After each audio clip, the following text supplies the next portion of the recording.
These latest headlines from ABC15 are sponsored by Lerner and Rowe Injury Attorneys. One call, that's all. Hi there, I'm Amelia Fabiano with your top stories from ABC15 Arizona on this Sunday. We are staying on top of the very latest on the attempted assassination of former President Donald Trump, including reaction from people right here in the Valley. The reaction, of course, somber and shocked.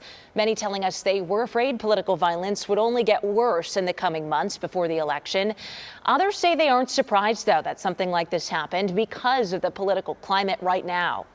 Obviously not good news. We might have our disagreements, but we can't resolve them by shooting at each other. And I think this fundamentally undermines our democracy, resolving issues by shooting at each other. So it's just scary times. And, whether you're left or right, that's not something you want to see ever. And I'm just praying that, our country will eventually unite, because this is kind of crazy times we're living in.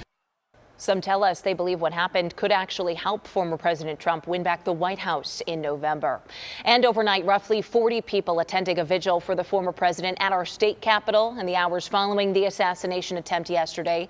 The group prayed for Trump, talked about their shock and disgust at the shooting, and wanted to share a message of unity in a politically polarizing time. This is a moment where we can come together no matter what party, what platform. We just have to be one.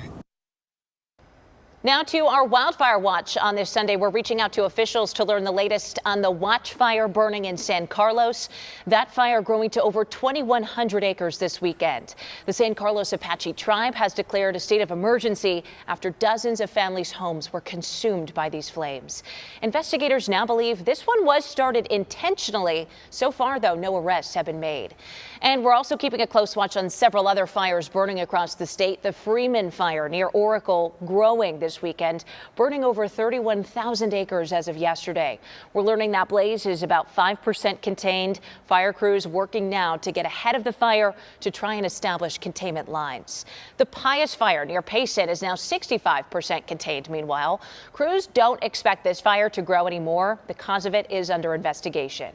And the Hillside fire in Yavapai County now fully contained at over 800 acres.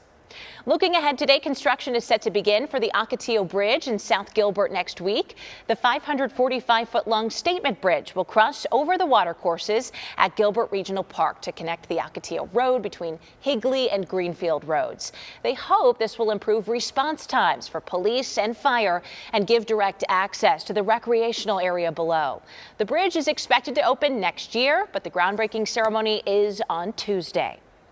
Taking action to help those in need this week, the city of Peoria is hosting a blood drive on Tuesday to help with the critical blood shortage across the valley. So this will be held from 7:30 in the morning until 4 in the afternoon on Tuesday. It's in the City Hall Development and Community Services building near 83rd Avenue and Monroe Street. It is open to everyone. And hey, if you donate, you'll also be entered to win a 2024 Volkswagen Jetta S.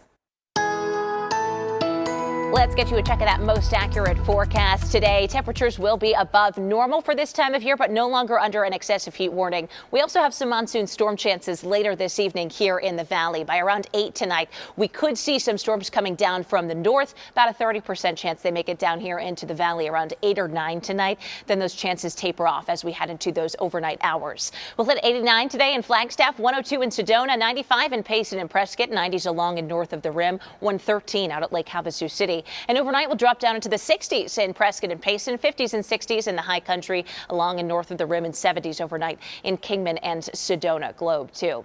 Our 7-day forecast shows us still above average for this time of year for our daily highs here in Phoenix, but lower than what we've seen the past week or so while we were under that excessive heat warning. So 110 today and tomorrow, 111 Tuesday, 113 on Wednesday, and our storm chances will start to go up by then as well. As always, for those latest headlines, weather, and traffic, head to abc15.com or download the free ABC15 mobile app. These latest headlines from ABC15 are sponsored by Lerner and Rowe Injury Attorneys. One call, that's all.